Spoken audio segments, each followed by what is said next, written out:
हम पॉलिटी में आगे जाने से पहले सबसे पहले इसके हिस्टोरिकल बैकग्राउंड के बारे में पढ़ेंगे, जानेंगे कैसे कैसे जो है हमारा कॉन्स्टिट्यूशन जो हमारा बना हुआ है ये कैसे कैसे डेवलप हुआ। तो हम इसके हिस्टोरिकल बैकग्राउंड पे नजर डालते हैं।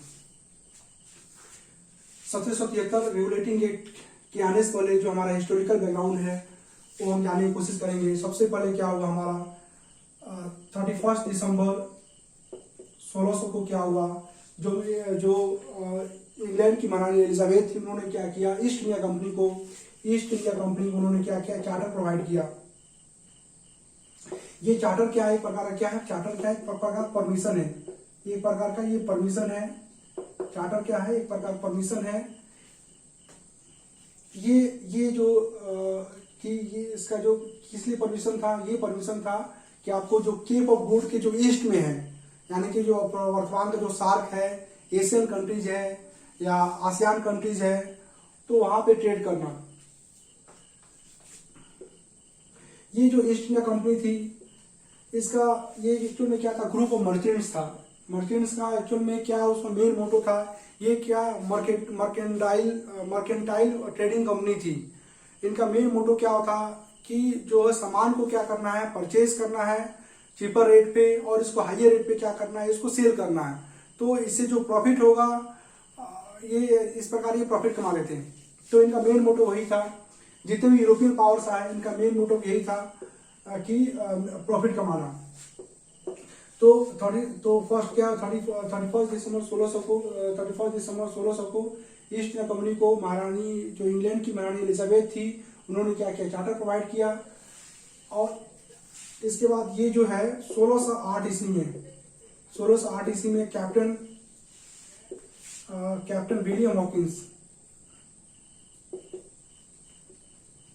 ये कैप्टन विलियम हॉकिंस थे 1608 ईस्वी में। ये सबसे पहले कहाँ है, सूरत की बंदरगाह पे आए, सूरत के पोर्ट पे आए। और ये जो जिस कंपनी शिप के थ्रू आए हुए थे, जिस शिप के थ्रू आए थे उसका नाम था हेक्टर, उस शिप का नाम था हेक्टर। और ये सबसे पहले कहाँ पे इसका एंकर हुआ, इसको एंकर किया गया सूरत पे, सूरत पोर्ट पे इसको एंकर किया गया। क्योंकि उस समय जो सूरत क्या था, एक व्यापारिक, it used to be a famous trading port.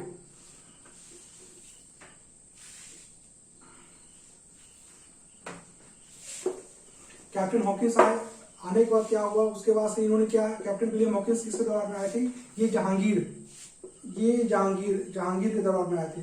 Jahangir जो मुगल एम्परर था उसके कोर्ट में आए हुए थे।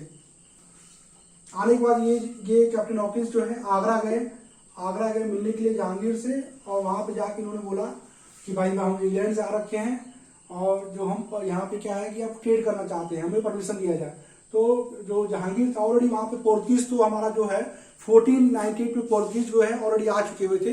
तो जहांगीर को पता था कि भाई यूरोपियन जो पावर्स यूरोपियन जो ये पावर्स है ये ऑलरेडी जो है हमारे देश में ट्रेड करना चाहते हैं।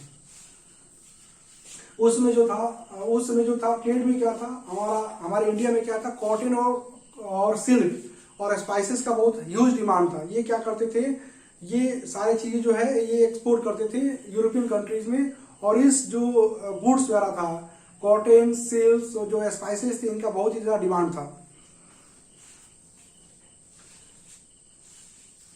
फिर 1608 से 1611 में क्या है, इसने मसूलीपट्टनम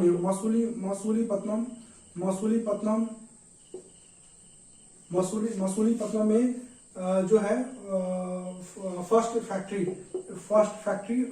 जो है इसको फैक्ट्री जो है मसूलीपट्टनम में जो है स्थापित किया गया। मसूलीपट्टनम जो है आंध्र प्रदेश में है, ईस्टर्न कोस्ट पे है। और ये जो है एक ये जो है ये ओशन के किनारे है। ये आपको बे ऑफ बंगाल के किनारे है। ये ईस्टर्न कोस्ट, इसको ईस्टर्न कोस्ट बोलते हैं। 1613 फिर क्या हुआ, सूरत में जो है सेकंड फैक्ट्री स्टार्ट हुआ सूरत में। तो एग्जाम में कभी कभी आता है कि फर्स्ट फैक्ट्री कहाँ स्टार्ट हुआ। फर्स्ट फैक्ट्री सबसे पहले 1611 में मसूलीपट्टनम में। मसूलीपट्टनम जो है आजकल इसको जो अभी जो है इसका नाम जो है मछलीपट्टनम है और ये आंध्र प्रदेश में है। सूरत कहाँ है? सूरत गुजरात में है। ये क्या है? वेस्टर्न कोस्ट पे है, जो हमारा वेस्ट कोस्ट है, वेस्टर्न कोस्ट पे है सूरत। तो उन्होंने क्या किया, 1611 में मछलीपट्टनम में फर्स्ट फैक्ट्री एस्टेब्लिश किया। उसके बाद 1613 में क्या किया, सूरत में सेकंड फैक्ट्री एस्टेब्लिश किया। फिर इसके बाद से एक बहुत इंपॉर्टेंट बंदे आए, उनका नाम था सर थॉमस रो।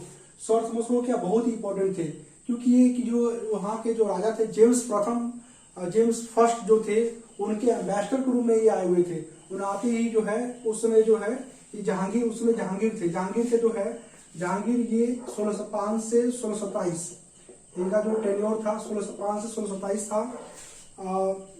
1615 तो इसमें क्या था आपको ऑलरेडी पता है कि इसमें जहांगीर ही होंगे। तो जहांगीर के दौरान में आया, जहांगीर के ये कोर्ट में आए, और कोर्ट में आने के बाद ये आए सर थॉमस रो आए। और आने के बाद उन्होंने क्या किया कि उन्होंने बोला कि उनसे जहांगीर से क्या किया, फरमान मांगा। फरमान क्या है, एक प्रकार का क्या है, रॉयल ऑर्डर है, जो जिसमें है वो जो मुगल एम्परर जहांगीर था वो देता था ट्रेड करने के लिए। तो सर थॉमस रो जो है उनको फरमान मिल गया जहांगीर से, मुगल एम्परर जहांगीर से ट्रेड करने के लिए, ट्रेड। ओके। फिर उसके बाद से आपको 1615 के बाद 1662, ये 1662 में है। अभी आप देख रहे हैं कि उन्होंने क्या किया, अभी आपने देखा कि 1608 से 1615 तक उन्होंने क्या किया। सबसे पहले क्या किया, उन्होंने फैक्ट्री एस्टैब्लिश की। फिर उसके बाद से ट्रेड उन्होंने स्टार्ट किया, क्योंकि फैक्ट्री जो था, फैक्ट्री क्या था, एक प्रकार का वेयर हाउस था। ये सामान वगैरह को यहाँ पे फैक्ट्री में रखते थे, और फर्दर जो है उसको जो है नेवल रूट के थ्रू क्या करते थे, उसको एक्सपोर्ट करते थे, बड़े बड़े शिप में उसको एक्सपोर्ट करते थे यूरोपियन कंट्रीज में। 1662 में क्या, बॉम्बे जो है दहेज मिल गया, बॉम्बे ऐसे डाउरी गिफ्ट मिल गया। ये एक्चुअल में क्या हुआ था, 1662 में क्या हुआ था, जो ब्रिटेन के राजकुमार थे, चार्ल्स सेकेंड थे, इनकी शादी जो हुई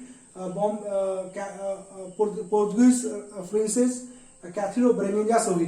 तो पोर्तुगीज ने इनको ब्रिटेन को, इसको बॉम्बे को क्या किया, गिफ्ट में दे दिया। तो 1662 में क्या हुआ, बॉम्बे मिल गया आपको, ठीक है। उसके बाद से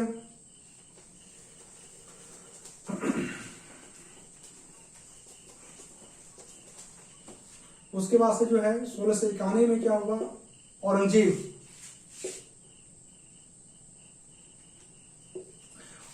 थे। औरंगजेब ने भी एक फरमान दिया।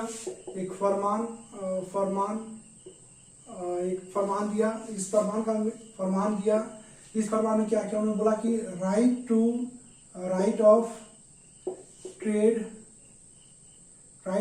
Duty free. इट मीन्स उनको राइट दे दिया ड्यूटी फ्री ट्रेड का उनको राइट मिल गया। कहाँ पे, बंगाल में। ओके। तो ये जो 1691 में क्या हुआ, औरंगजेब ने क्या किया, ईस्ट इंडिया कंपनी ने औरंगजेब से क्या किया, फरमान ले लिया। और फरमान के तहत क्या उनको राइट मिला, उनको अधिकार मिला कि वो बंगाल में क्या कर सकते हैं, ट्रेड कर सकते हैं, ठीक है। कंसेशनल रेट पे क्या है, वो कंसेशन पे जो है, कंसेशन पे जो है वो ट्रेड कर सकते हैं। फिर उसके बाद 1717 का जो है एक ये रॉयल फरमान जो है, ये रॉयल फरमान जो 1717 का जो है रॉयल फरमान है, बहुत इंपॉर्टेंट है। ये उसमें थे फारूक सियर, ये उस समय थे फारूक सियर। ये 9th मुगल एम्परर थे, ये 9th मुगल एम्परर थे। ये फारूक सियर जो मुगल एम्परर थे, इन्होंने क्या किया, फरमान एक दिया ईस्ट इंडिया कंपनी को, जिसे रॉयल फरमान बुलाया जाता है। इस रॉयल फरमान में क्या था, इन्होंने क्या किया, बोला कि आपको ईस्ट इंडिया कंपनी बोला कि ठीक है, आप क्या है यार, यहाँ पे आप यहाँ पे डिसाइड कर सकते हो, और जो भी मुगल एम्पायर है वहां पे क्या है कि आप कंसेशन पे जो आप ट्रेड कर सकते हो। और उन्होंने बोल दिया जो है आप सालाना जो है 3000 रुपया आप दे देना, ठीक है। वो बहुत ही खुश हो गए थे। खुश इसलिए हो गए क्योंकि एक्चुअल में फारूक सियर क्या बीमार रहते थे। तो एक कंपनी का एक सर्जन था हैमिल्टन, वो इनको ट्रीटमेंट किया तो ये ठीक हो गए, उनको ट्रीटमेंट किया तो ठीक हो गए। इससे कारण क्या हुआ, फर्रुखियत जो है बहुत ज्यादा खुश हो गए तो बोले कि ठीक है, उन्होंने बहुत ज्यादा फरमान दे दिया, ठीक है, बहुत ज्यादा ऑर्डर्स दे दिया, किसी क्या बोला जाता है, रॉयल फरमान बुलाया जाता है। इसके साथ क्या किया, बोला कि ठीक है आप जो अपना कोइन भी मिंट कर सकते हो, इसलिए इसको रॉयल फरमान बुलाया था। इससे क्या है कि 1717 में फर्रुखियत के रॉयल फरमान से क्या हुआ, ईस्ट इंडिया कंपनी को बहुत सारा जो है ट्रेड अधिकार मिल गया।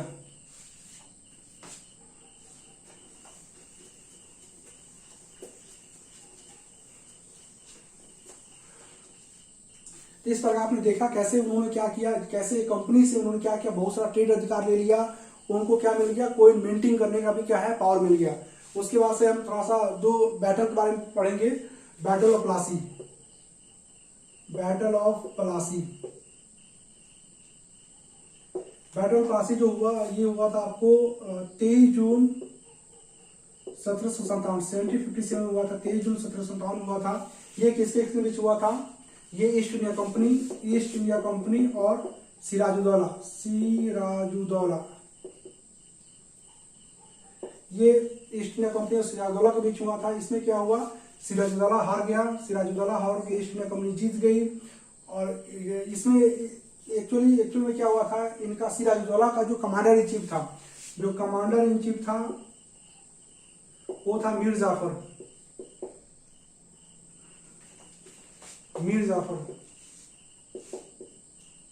उसने क्या किया, धोखा दे दिया। धोखा देने के कारण क्या हुआ, सिराजुद्दौला हार गया, सिराजुद्दौला मारा गया। और इसको बुलाया था battle of Plassey, 23 June 23 June 1757। Okay, इसमें आपको देखने वाली बात क्या है, 1757 से लेके 1772 तक आप देखेंगे, ये जो है, इसके बाद से जो है बैटल ऑफ प्लासी के बाद क्या है हो गया, जो बंगाल का था, एक बंगाल में जो टेरिटरीज था उसको मिला के उन्होंने क्या किया, डिक्लेयर कर दिया बंगाल प्रेसिडेंसीज, और वहां पे गवर्नर को अपॉइंट कर दिया, उसको बुलाया जाता है गवर्नर ऑफ बंगाल। इसको बोला गया गवर्नर ऑफ बंगाल, GB, यानी कि गवर्नर ऑफ बंगाल। ओके,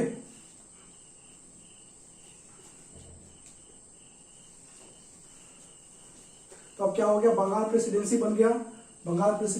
इसके बाद से जो है 1765 का जो है बैटल ऑफ बक्सर, ये आपको हुआ था 22 अक्टूबर 1765 को बैटल ऑफ बक्सर हुआ। ये बैटल ऑफ बक्सर बहुत इंपॉर्टेंट है, क्योंकि इसमें तीन राजा कंबाइंड रूप से हारे हुए थे। तीन राजा कौन कौन थे, एक तो था मुगल एम्परर, एक तो मुगल एम्परर था, दूसरा आपको नवाब ऑफ अवध, तीसरा नवाब ऑफ बंगाल। मुगल एम्परर उसमें कौन था, Shah Alam to. Nawab of Awadh कौन था, उसमें सुजाउद्दौला। और नवाब बंगाल कौन था, मीर कासिम।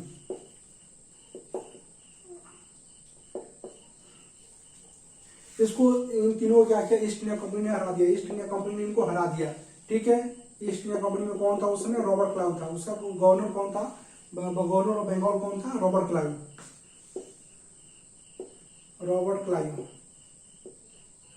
क्लाइव क्या, उसने आपको मैंने जैसे बताया था कि बंगाल को क्या किया गया, बंगाल प्रेसिडेंसी बनाया गया और वहां पे गवर्नर को अपॉइंट किया गया। उसका नाम क्या था, गवर्नर ऑफ बंगाल, उसको गवर्नर ऑफ बंगाल हो गया।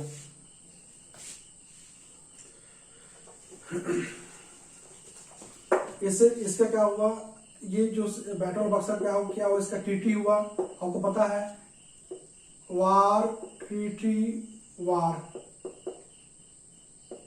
इसी का क्या हुआ, अब जो हमारी ईस्ट इंडिया कंपनी की मेन पॉलिसी यही थी, वार कीजिए, उसका फिर ट्रीटी कीजिए, फिर वार कीजिए, फिर ट्रीटी कीजिए। इन्होंने ऐसे ही करके जो है पूरे हिंदुस्तान पे इन्होंने कब्जा कर लिया। 1757 में ट्रीटी ऑफ इलाहाबाद हुआ,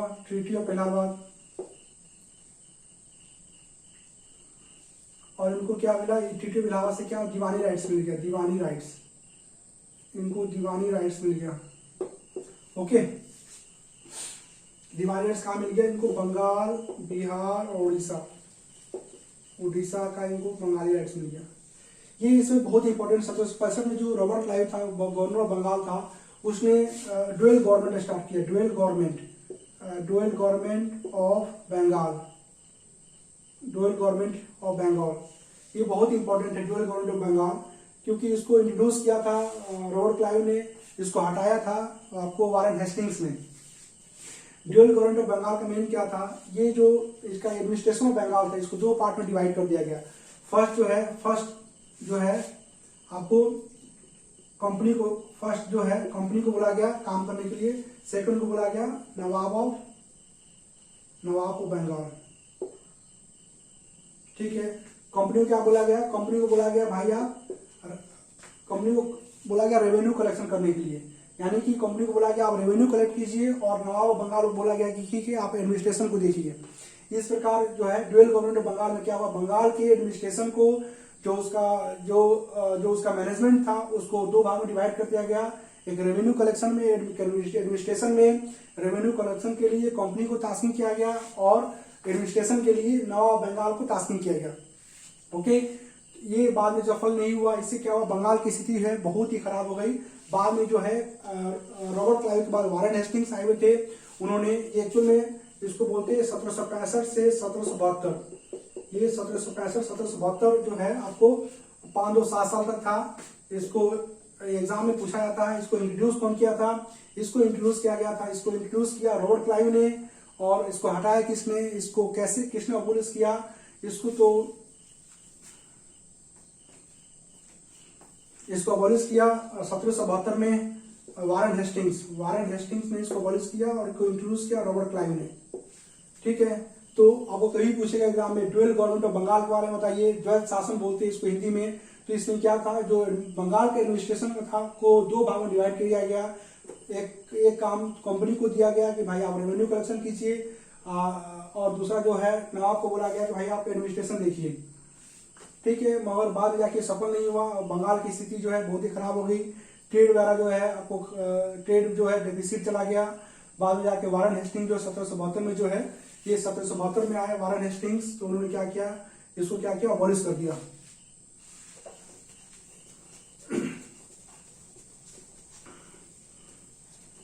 अब वारेन हेस्टिंग्स आ गए हैं, वारेन हेस्टिंग जो है 1772 में आ गए हैं। तो उन्होंने देखा कि भाई जो है बहुत सारा जो है अभी जो है इंडिया में है, जो अभी जो ब्रिटिश इंडिया में जो है उस क्या है कि स्थिति बहुत ही खराब थी।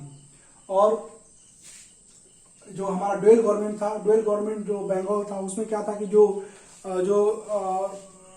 ईस्ट इंडिया कंपनी के जो ऑफिसर्स थे, जो उनके सिविल सर्वेंट्स थे, वो क्या करते, वो करप्शन में इन्वॉल्व थे। मतलब वो क्या करते, प्राइवेट ट्रेड करते थे, और उनके पास बहुत सारा पैसा वगैरह होने लगा। मगर दूसरी तरफ क्या है कि जो कंपनी का जो ट्रेड था उसमें वो अच्छे से काम नहीं कर पा रहे थे, तो कंपनी को घाटा हो रही थी। तो 1772 में क्या हुआ, 1772 में क्या हुआ, उन्होंने क्या किया, कंपनी बोला 1 मिलियन पाउंड का उनको लोन मांगा। किससे, ब्रिटिश क्राउन से लोन मांगा। तो ब्रिटिश क्राउन से लोन मांगा, तो ये जो ब्रिटिश क्राउन वो भी सोचने लगा, जो ईस्ट इंडिया कंपनी जो थी वो पैसे बना रही थी, अभी क्या कारण हो गया, जो है वो पैसे मांग रहे हैं। दूसरी तरफ जो है कंपनीज के एम्प्लॉई उनके पास पैसा बहुत ज्यादा है। ठीक है, तो इसका क्या कारण है, क्या इसको रीजन क्या है, इसकी कारण क्या है कि जो हमारा रेगुलेटिंग एक्ट है, इसको इंट्रोड्यूस किया गया, इसको लाया गया। इस रेगुलेटिंग एक्ट का जो लिटरल मीनिंग देखेंगे, इसका लिटरल मीनिंग क्या होगा, रेगुलेट मतलब कंट्रोल किसको करना है, तो भाई ईस्ट इंडिया कंपनी को है, ईस्ट इंडिया कंपनी को कंट्रोल करना है। क्यों कंट्रोल करना है, तो बहुत करप्शन बहुत ज्यादा है। ये यहाँ के जो भी ऑफिसर्स थे, जो भी सिविल सर्वेंट्स थे, ये करप्शन में इन्वॉल्व थे। ये ज्यादा अपना खुद के जो है इंडिविजुअलिस्टिक अप्रोच था, ये खुद जो है पैसा कमा रहे थे, और दूसरी तरफ जो है ईस्ट इंडिया कंपनी जो है घाटे में जा रही थी। इसलिए उन्होंने क्या किया, 1772 में क्या किया, 1 मिलियन पाउंड का उन्होंने लोन मांगा। तो जो ब्रिटिश कैबिनेट था, ब्रिटिश पार्लियामेंट था, उन्होंने बोला भाई हमें कुछ करना पड़ेगा, हमें जो है कि रेगुलेट, हमको ईस्ट इंडिया कंपनी को रेगुलेट करना पड़ेगा। नहीं ऐसा नहीं हो तो ये जो ईस्ट इंडिया कंपनी है ये पता चले कि भाई सर्वे सर्वा हो गया।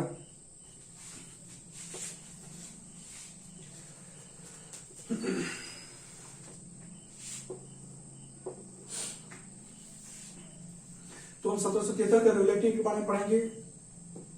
सबसे पहले इसमें क्या था, कंपनी, हम थोड़ा सा कंपनी की, ईस्ट इंडिया कंपनी के स्ट्रक्चर के बारे में पढ़ेंगे। ईस्ट इंडिया कंपनी जो थी, एक कंपनी थी। कंपनी पता है कंपनी में क्या है, कंपनी में ग्रुप ऑफ मर्चेंट्स थे। तो ग्रुप ऑफ मर्चेंट्स ने क्या किया, ग्रुप ऑफ मर्चेंट्स ने कोर्ट ऑफ डायरेक्टर्स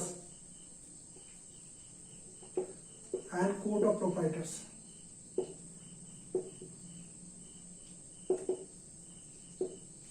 ये कंपनी थी। तो कंपनी को, जैसे कोई भी हम कंपनी स्टार्ट करते हैं, 2-3 बंदे मिलकर जो है कंपनी स्टार्ट करते हैं, तो वो क्या बुलाया था, जनरली इसको बोर्ड ऑफ डायरेक्टर बुलाया था। इसमें क्या था, कोर्ट ऑफ डायरेक्टर्स था। फर्दर क्या है, कंपनी जो कोई भी कंपनी स्टार्ट करता है उसको उतना पैसा नहीं होता है, इसलिए क्या करता है वो शेयर को बेचता है, कि शेयर बेचने से क्या होगा, उस पर पैसा आएगा, तो उसको क्या बोलते हैं, शेयर होल्डर्स बोलते हैं। तो इसी पर कंपनी थी, ईस्ट इंडिया कंपनी थी। कंपनी का क्या था, कोर्ट ऑफ डायरेक्टर्स हुआ करते थे।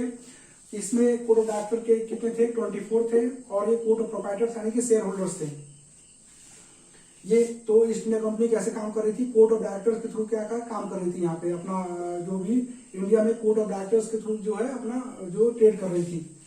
और ये कितने हुआ करते थे, 24 थे। डायरेक्टर क्यों थे, 24 थे।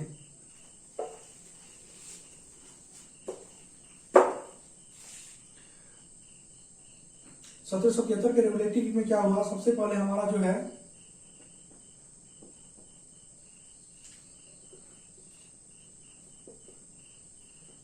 गवर्नर ऑफ बंगाल को गवर्नर जनरल ऑफ बंगाल बनाया गया। ठीक है, यानी कि जो हमारा 1773 से पहले था, जो गवर्नर ऑफ बंगाल था, उसको क्या बोलते थे, गवर्नर ऑफ बंगाल बोलते थे। और उसको क्या किया गया, 1773 के रेगुलेटिंग एक्ट के तहत क्या किया गया, इसको गवर्नर जनरल ऑफ इसको बंगाल बना दिया गया।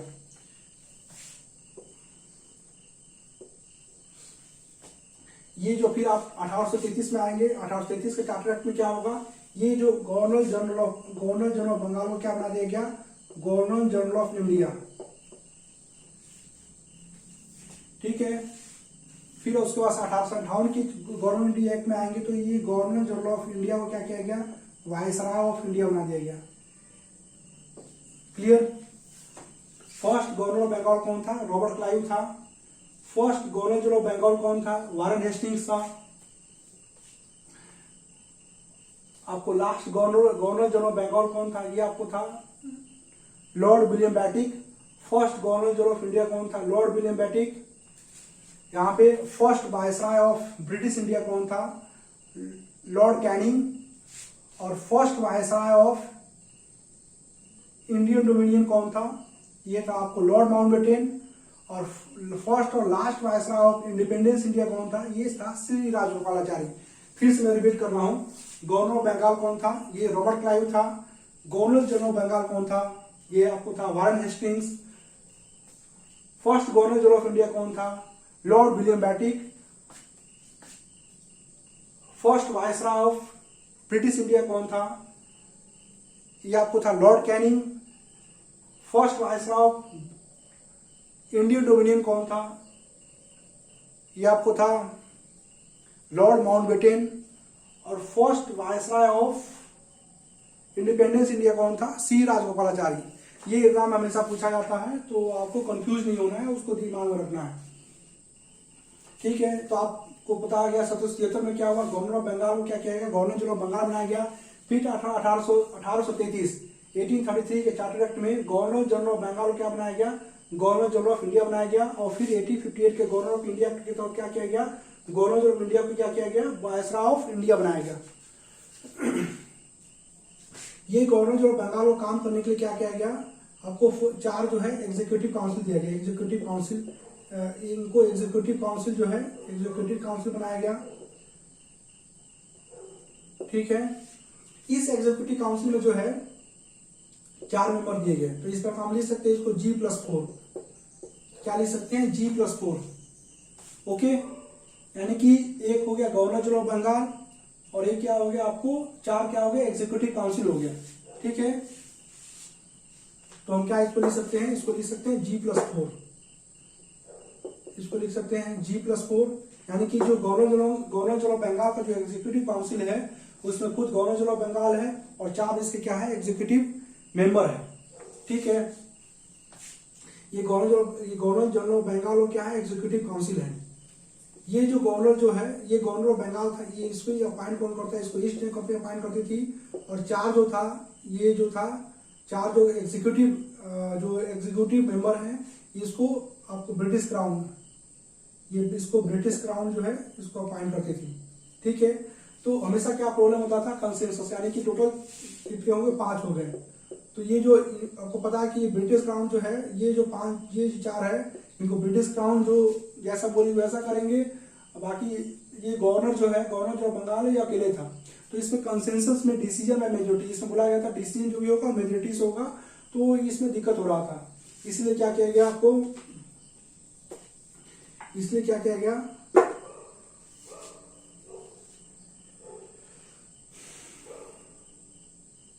इसलिए 1833 के चार्टर एक्ट में G+3+1 कर दिया गया। ठीक है, एक वो 1 जो था एक लॉ, ये आपको लॉ मेंबर था। मगर फिर जाके 1853 के चार्टर एक्ट में क्या किया गया, इसको G+4 कर दिया गया। ठीक है, देख रहे हैं आप कैसे कैसे डेवलपमेंट हो रहा है। 1777 के रेगुलेटरी में क्या हुआ, जो गवर्नर जनरल बंगाल का जो एग्जीक्यूटिव काउंसिल था उसमें 4 मेंबर थे, गवर्नर जनरल बंगाल खुद था उसमें 4 मेंबर थे, टोटल 5 थे। फिर 1833 के चार्टर एक्ट में क्या हुआ, governor general plus 3 executive member plus एक क्या है, लॉ मेंबर हो गया। फिर 1853 के जो चार्टर एक्ट में क्या हुआ, G+4 हो गया, यानी जो एक लॉ मेंबर था उसको क्या किया गया, एग्जीक्यूटिव मेंबर बना दिया गया।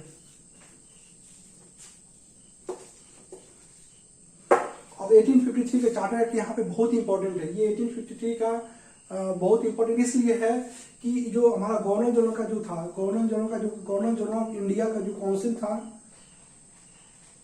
जो एग्जीक्यूटिव काउंसिल था, उसमें 2 चीज लाया गया। उसमें आपको क्या क्या काउंसिल में क्या लाया गया आपको, एक तो G+4 क्या हो गया आपको, एग्जीक्यूटिव काउंसिल इसको बोला गया executive council of governor general. Okay, एक लाया गया आपको legislative council of governor general.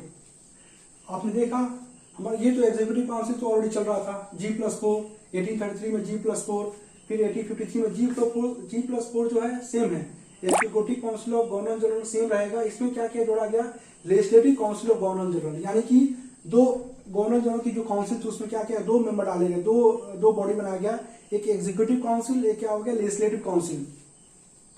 ठीक है, इसके एग्जीक्यूटिव काउंसिल कितने थे, टोटल थे 5 मेंबर थे, G+4 टोटल 5 थे। और इसमें जो थे लेजिस्लेटिव काउंसिल में टोटल थे कितने थे, 12 मेंबर थे। ठीक है, ये 12 मेंबर थे। इस 12 मेंबर में अब कैसे कैसे होगा, 5 तो ये हो गए, G+4 हो गया। ठीक है, उसके बाद से जो है एक आपका एक जो हो गया कमांडर इन चीफ, उसके बाद एक जो हो गया आपको सुप्रीम कोर्ट का जज, चीफ जस्टिस। उसके बाद एक हो गया आपको रेगुलर जज, इसका एक और जज। उसके बाद से आपका हो गया 5, 1, 6, 7, 8 और 4 जो हो गया वो लोकल रिप्रेजेंटेशन। ये लोकल रिप्रेजेंटेशन किससे किससे था आपको पता है, बंगाल, बॉम्बे, मद्रास और नॉर्थ वेस्ट प्रोविंस। यानी कि सबसे पहले 1853 चार्टर एक्ट के दौरान क्या हुआ, लेजिस्लेटिव काउंसिल जो है इंटरनेशनल जोड़ी को जोड़ा गया और लेजिस्लेटिव काउंसिल में क्या किया गया आपको, लोकल रिप्रेजेंटेशन, यानी कि अभी तक कोई लोकल रिप्रेजेंटेशन नहीं था, कोई भी इंडियंस का लोकल रिप्रेजेंटेशन नहीं था। और 4 लोकल रिप्रेजेंटेटिव को चुना जाना था, जो बंगाल, बॉम्बे, मद्रास और नॉर्थ वेस्ट प्रोविंस से हुआ करते थे, नॉर्थ वेस्ट प्रोविंस से चुने जाएंगे। ठीक है, तो आपको देख रहे हैं, आपको अभी देख रहे हैं एग्जीक्यूटिव, लेजिस्लेटिव। तो अभी हमारा जो है, अभी प्रेजेंट की बात करेंगे तो हमारा क्या है, पार्लियामेंट्री फॉर्म ऑफ गवर्नमेंट है, जिसमें क्या है, लेजिस्लेटिव है, उसके बाद से क्या एग्जीक्यूटिव है, जुडिशरी है। तो कहीं ना कहीं आप देख रहे हैं एग्जीक्यूटिव और जुडिशरी हमारा जो है, एग्जीक्यूटिव और लेजिस्लेटिव जो है क्या है, आपको एक दूसरे से ऊपर डिपेंडेंट है, there is a fusion. Okay, क्योंकि ये जो देखिए 5 मेंबर इसका है, तो 5 मेंबर यहाँ है, तो 5 मेंबर यहाँ भी है, तो दोनों में क्या है कि एक दूसरा के इंटरडिपेंडेंट है। ठीक है, तो फर्स्ट टाइम जो है लेजिस्लेटिव काउंसिल को 1853 के चार्टर एक्ट के द्वारा क्या हुआ, लेजिस्लेटिव काउंसिल जो है इंट्रोड्यूस किया गया, और इसमें क्या किया, लोकल रिप्रेजेंटेशन जो है वो आपको Bengal, Bombay, Madras, north west province को जो है, नॉर्थ वेस्ट प्रोविंस जो है, इससे जो है ये लोकल रिप्रेजेंटेटिव चुने जाने थे। ठीक है, इसके थ्रू क्या हुआ, ये क्या हुआ, ये इसका होगा इंट्रोड्यूस्ड, ये चार्टर इसके थ्रू क्या हुआ, इंट्रोड्यूस्ड। तो हम बोल सकते हैं इसमें क्या हुआ, introduced parliamentary form of government. ठीक है, ये पार्लियामेंट्री फॉर्म ऑफ गवर्नमेंट हुआ ना, एग्जीक्यूटिव लेजिस्लेटिव, तो ये पार्लियामेंट्री फॉर्म ऑफ गवर्नमेंट जो है, ये चार्टर एक्ट जो है 1853 के चार्टर एक्ट थ्रू जो है इसको किया गया है। ठीक है,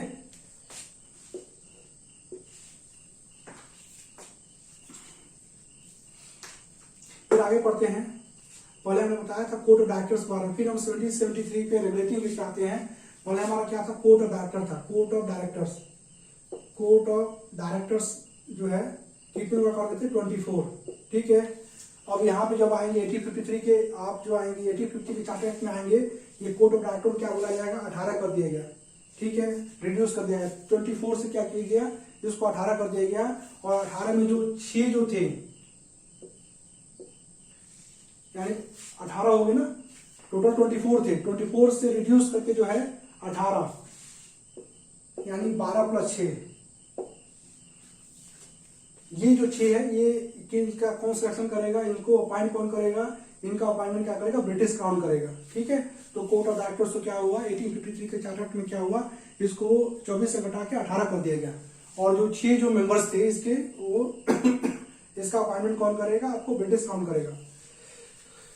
अभी 1773 में क्या हो रहा है, कोर्ट ऑफ डायरेक्टर्स को बोला गया, भाई आप जो है एसओएस बनाया गया, SOS for political affairs,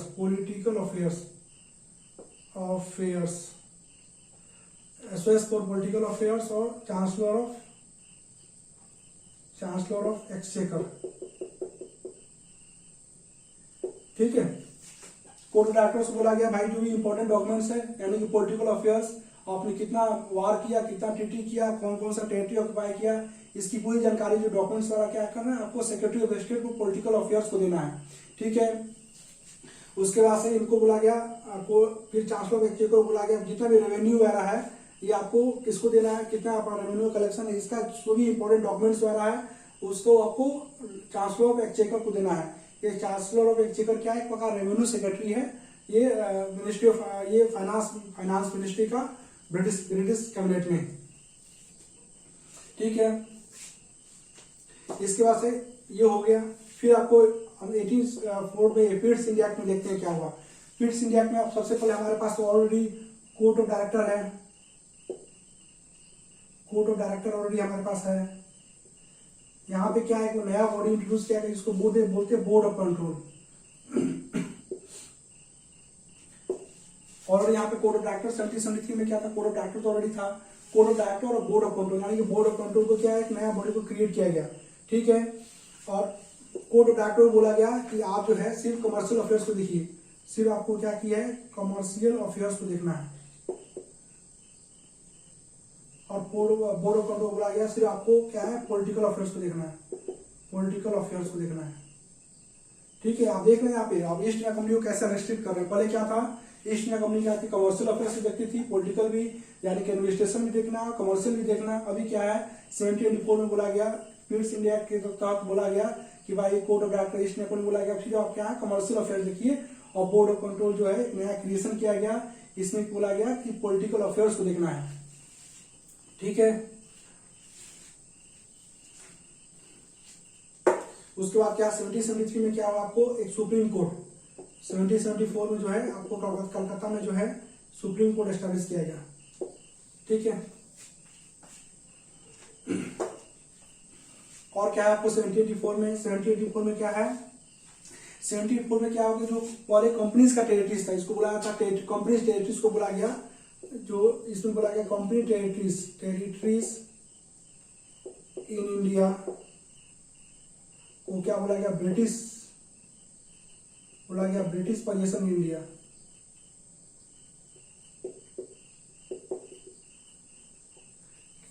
clear है, इसमें बोला गया जो कंपनीज की टेरिटरीज थे, जितना भी टेरिटरीज उन्होंने ऑक्युपाई किया था, उसको क्या बोला जाएगा, ब्रिटिश पोजीशन इन इंडिया बोला जाएगा। ठीक है, और गवर्नर जनरल बंगाल जो था, आपको गवर्नर जनरल बंगाल था, इसको बोला गया ब्रिटिश जो है, ब्रिटिश गवर्नमेंट के आप नीचे हैं। ठीक है, ब्रिटिश गवर्नमेंट के क्या है, ब्रिटिश गवर्नमेंट के आप नीचे हैं। ठीक है, क्यों ऐसा कहा गया भाई, गवर्नर जनरल बंगाल की सुप्रीमेसी जो है इसको साफ की गई कि भाई आप ब्रिटिश गवर्नमेंट के नीचे हैं। पहले कोई एक्ट नहीं था, कोई रेगुलेशंस नहीं था, तो इसलिए जो है एक्ट में बांधा गया है। इसको कैसे बोला गया भाई, जो कंपनीज की टेरिटरी जो ब्रिटिश पोजीशन ऑफ इंडिया होगा, तो गवर्नर जनरल बंगाल होगा, ब्रिटिश गवर्नमेंट के नीचे में होगा। ठीक है, फिर हम पढ़ते हैं 1813 और 1833 का चार्टर एक्ट में। इसमें कोई कॉमन नहीं है, मैं फिर बता रहा हूँ, इसमें जो कॉमन होगा मैं बता दी, जो कॉमन चीज है मैंने आपको बता दिया, अभी मैं और कॉमन चीज आपको बता रहा हूँ। 1833 का जो हमारा 1813 का चार्टर एक्ट था, इसमें जो था लिबरलिज्म,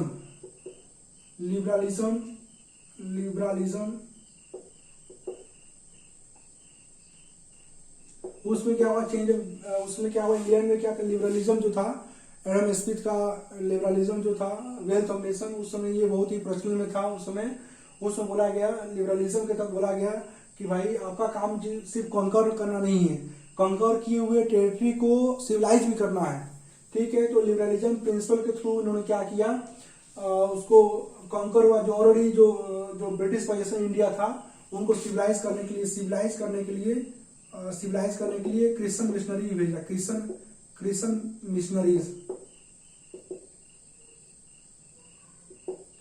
ठीक है, यानी लिबरलिज्म का क्या आपको कॉन्सेप्ट है, लिबरलिज्म का कॉन्सेप्ट उसमें ये था कि जो आपका ब्रिटिश पोजीशन इंडिया है, जो कॉन्कर किए हुए टेरिटरी है इंडिया में, उसमें क्या करना है, आपको सिविलाइज भी करना है, कॉन्कर किए हुए एरिया को सिविलाइज भी करना है। इसलिए उन्होंने क्या किया, सिविलाइज करने के लिए क्रिश्चियन मिशनरीज जो है भेजा, प्लस उसको उन्होंने एजुकेशन प्रमोशन के लिए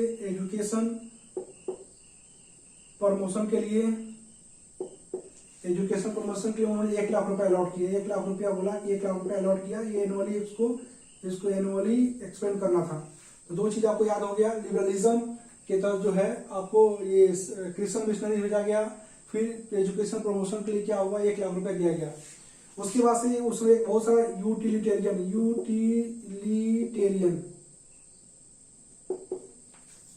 एक यूटिलिटेरियन का कंसेप्ट है। इस कंसेप्ट में बोला गया है कि maximum happiness to the maximum people, क्योंकि अभी जो देखेंगे 1813 में अभी जो सिर्फ ईस्ट इंडिया कंपनी को मोनोपोली है, तो जो ऑलरेडी जो इंग्लैंड में थे जो ट्रेडर्स थे, वो भी क्या करना चाहते थे, वो भी जो है इंडिया में व्यापार करना चाहते थे।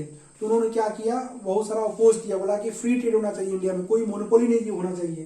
तो इसी कारण क्या हुआ, ये यूटिलिटेरियन प्रिंसिपल के तहत maximum happiness to the maximum people के तहत क्या किया गया, जो हम 1813 के चार्टर एक्ट के द्वारा जो monopoly of East India Company was abolish किया गया, except tea and trade with China.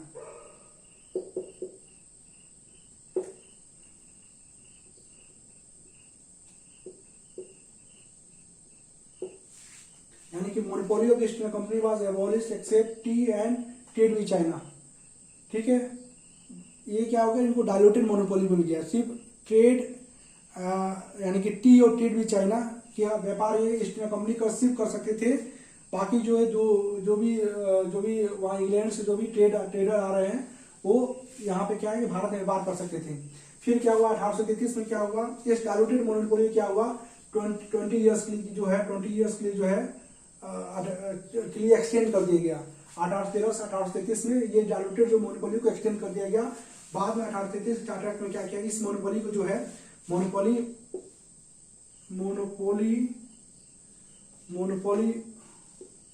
Of T and trade with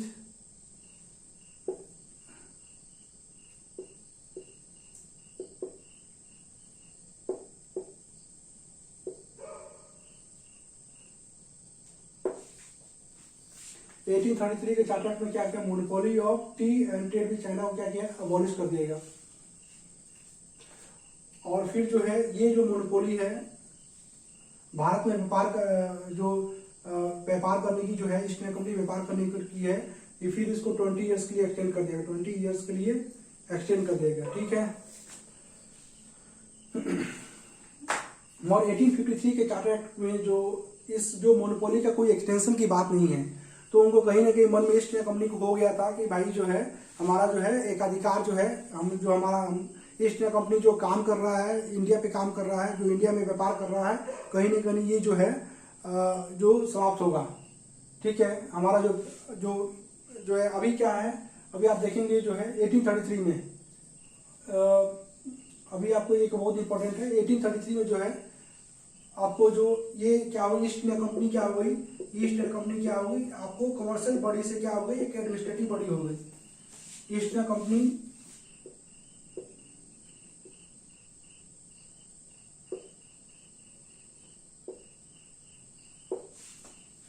1833 आते आते देखेंगे, 1833 आते आते क्या हुआ, ईस्ट इंडिया कंपनी क्या हो गई, कमर्शियल बॉडी से क्या हो गई, सिर्फ एडमिनिस्ट्रेटिव बॉडी हो गई।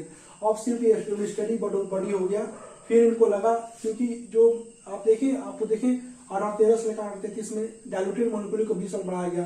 फिर इसकी मोनोपोली थी जो ट्रेड करने की, सारे ट्रेड कर सकते थे, ईस्ट इंडिया कंपनी ट्रेड करती थी उसको। फिर जो है इसको जो है 20 ईयर्स के लिए चार्टर, इसके लिए चार्टर जो है इसका जो चार्टर है 20 ईयर्स के लिए जो है इसको फिर एक्सटेंड कर दिया गया। मगर 1853 का जो चार्टर था उसमें क्या किया, कोई चार्टर का एक्सटेंशन नहीं हुआ। तो ये सिर्फ 1833 में क्या होगा, सिर्फ एडमिनिस्ट्रेटिव बॉडी रह गई थी। जो हम ईस्ट इंडिया कंपनी की जो देखते हैं कैसे ये कमर्शियल बॉडी भी थी, एडमिनिस्ट्रेटिव बॉडी थी। अब ये सिर्फ 1833 के चार्टर एक्ट में क्या हो गई, सिर्फ कमर्शियल बॉडी से क्या हो गई कि एडमिनिस्ट्रेटिव बॉडी हो गई। बाद में जाके 1858 में क्या हुआ, 1858 में क्या हुआ, हमारा 1857 में आपको सिपोई रिवॉल्ट हुआ। सिपोई रिवॉल्ट में जो है जो ब्रिटिश क्राउन ने डायरेक्ट जो है रूल स्टार्ट कर दिया।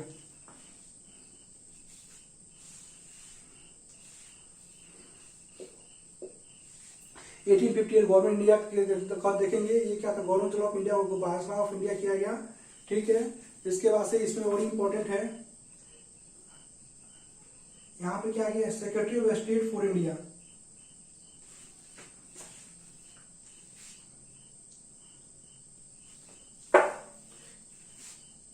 Secretary of state for India, यहाँ पे एक पोस्ट क्लियर किया गया, secretary of state for India. Secretary of state for India इसको 50 मेंबर्स की काउंसिल भी इसको दिया गया, 50 मेंबर्स काउंसिल। ठीक है। मैं यहां पे लिख देता हूं, ये आपको जानिएगा ना, आपको पता हो गया। मैं यहाँ पे लिखता हूँ, सबसे पहले क्या होगा, यहाँ पे secretary of state for India.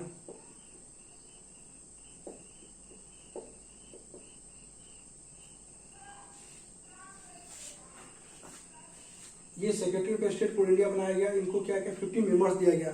50 members क्या थे, ये क्या थे, एडवाइजरी बॉडी थे। ठीक है, एडवाइजरी बॉडी थे। और एसओएस जो था, ये इसको पावर दिया गया, सिविल मिलिट्री रेवेन्यू का इसको पावर दिया गया। ये जो था एसओएस जो था, ये ब्रिटिश कैबिनेट होता था, ब्रिटिश कैबिनेट मिनिस्टर हुआ करता था। और ये जो है, ये कैबिनेट जो है ब्रिटिश कैबिनेट के प्रति रेस्पॉन्सिबल था। मतलब ये जो एसओएस है, secretary of state for India है, इसका ये क्या था, कैबिनेट मिनिस्टर था। और इसका जो अपॉइंटमेंट था वो कैबिनेट करता था। और एसओएस जो फॉर इंडिया था, ये कैबिनेट के प्रति, यानी कि जो है कैबिनेट जो है इसका कैबिनेट के प्रति रेस्पॉन्सिबल था। ओके। और ये इसको पूरा पावर था, इसको भी पावर, सिविल मिलिट्री, इसको रेवेन्यू का इसको पावर था, एसओएस को पावर था, secretary of state for India को पावर था, और उसको 15 मेंबर्स दे दिया गया एडवाइजरी बॉडी। यानी कि जो है आप देखेंगे गवर्नर जनरल ऑफ इंडिया जो उसी काउंसिल के ऊपर क्या क्या है, एसओएस को डाल दिया गया, सेक्रेटरी ऑफ स्टेट को डाल दिया गया, भाई आप जो है आपकी ये काउंसिल एडवाइजरी काउंसिल, आप जो है डायरेक्ट कैबिनेट से जो है कॉरेस्पॉन्डेंस कीजिए, ठीक है। और गवर्नर जनरल ऑफ जो इंडिया की काउंसिल थी, ये इसका काम था इंडिया में, ठीक है, इसका काम था इंडिया में। और ये एसओएस फॉर इंडिया जो बनाया गया, ये जो प्रॉपर जो काम करना था, ये इसका मेन काम क्या था कि आपके पास एडवाइजरी बॉडी है, आप क्या है रिस्पॉन्सिबल है ब्रिटिश कैबिनेट के प्रति, ओके। यहां पर देखेंगे 1784 में देखेंगे आपको यहाँ पे कोर्ट ऑफ डायरेक्टर और बोर्ड ऑफ कंट्रोल, ये क्या था, इसको ये एक्चुअली क्या है, एक प्रकार डुअल गवर्नमेंट है, डबल गवर्नमेंट है, देख रहे हैं ना, डबल गवर्नमेंट है ना, दो सरकारें हैं, एक कोर्ट ऑफ डायरेक्टर सरकार है, बोर्ड ऑफ कंट्रोल सरकार है। तो 1858 में क्या किया गया, डबल गवर्नमेंट, यानी कि कोर्ट ऑफ डायरेक्टर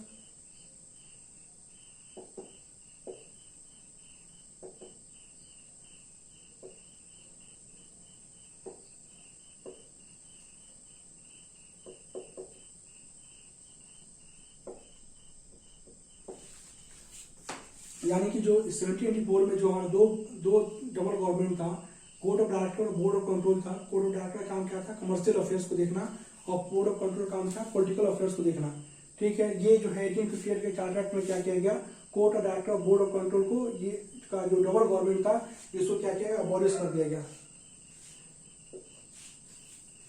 ठीक है। अब थोड़ा सा हम सिविल सर्विसेज की बात करते हैं।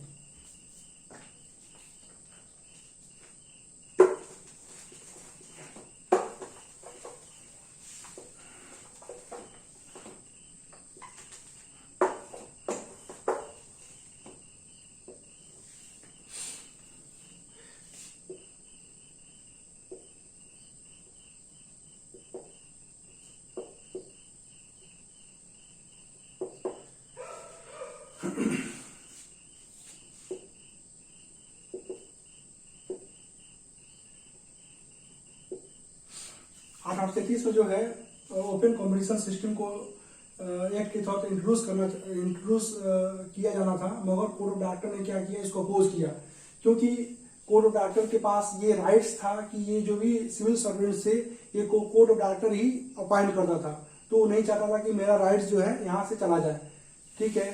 तो मगर 1853 के जो चार्टर एक्ट में क्या हुआ, ओपन कॉम्पिटिशन जो सिस्टम था, कंपटीशन सिस्टम था, जिसको सिविल सर्विसेज बोला गया, सिविल सर्विसेज बोलते हैं, सिविल सर्विसेज, जिसको आईसीएस बोलते थे, जिसको सिविल सर्विसेज जिसको हम आईसीएस बोलते थे, आईसीएस, उसमें क्या बोलते थे, इसका नाम क्या था, आईसीएस था। इसको लॉर्ड मेकाले कमेटी थी, Lord Macaulay committee. Open competition system start हुआ, सिविल सर्विसेज जिसको आईसीएस बोलते थे, इंडियन सिविल सर्विसेज बोलते थे, और लॉर्ड मेघालय कमेटी ने क्या किया, इसको इंट्रोड्यूस करवाया ओपन कॉम्पिटिशन सिस्टम। इसमें बोला गया कि भाई कंपटीशन होगा, और ये सबके लिए कंपटीशन होगा, चाहे इंडियन हो, चाहे वो इंग्लिश मैन हो, सबके लिए कंपटीशन होगा, जो क्वालिफाई करेगा वही जो है सिविल सर्वेंट बनेगा, ठीक है। तो इसके तहत जो है 1863 में फर्स्ट जो आईसीएस ऑफिसर थे, फर्स्ट आईसीएस जो फर्स्ट आईसीएस ऑफिसर थे,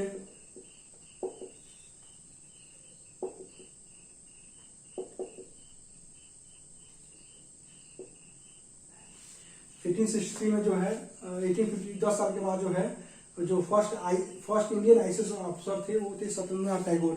ये रविंद्रनाथ टैगोर के एल्डर ब्रदर थे, ओके। और इनको बॉम्बे प्रेसिडेंसी का मिला, इनको कौन सा मिला, बॉम्बे प्रेसिडेंसी कैडर, ओके। यानी कि जो ओपन कॉम्पिटिशन सिस्टम का स्टार्ट हो गया, आप बोलेगा कि भाई आपके एग्जाम पूछेगा सिविल सर्विसेज कब इंट्रोड्यूस किया गया, किस चार्टर एक्ट के थ्रू जो open competition system ICS introduce किया गया। तो 1853 का चार्टर एक्ट का कमेटी कौन सा था? लॉर्ड मैकाले की कमेटी थी। और फर्स्ट इंडियन आईसीएस ऑफिसर कौन था? ये फर्स्ट इंडियन आईसीएस ऑफिसर था सत्येंद्रनाथ टैगोर। पूछेगा सत्येंद्रनाथ टैगोर कौन था? ये थे रविन्द्रनाथ टैगोर के एल्डर ब्रदर थे। और इनको कौन सा, ये आपको मैं आपकी जानकारी के लिए बता रहा हूँ, बॉम्बे प्रेसिडेंसी कैडर इनको अलॉट किया गया। ये 30 साल तक काम किए, 30 साल के बाद ये रिटायर चले गए। तो ये फर्स्ट, ये एग्जाम हमेशा आता है, first Indian ICS officer Satyendranath Tagore. इसके तक जो है आपने 1773, 1778, 1784, 1833 का, 1833 का, 1833 का, 1853 का, 1858 का जो है आपने देखा, एक अपने कंपैरिजन देखा। और आपको ये मेरे हिसाब से, मैं आई होप आपको ये वीडियो अच्छा लगा होगा और आपको बहुत सारी इसमें जानकारी मिली होगी।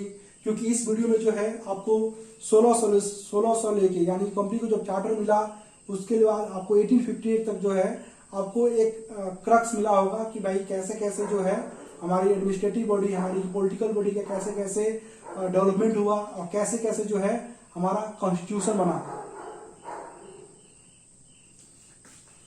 Thank you very much.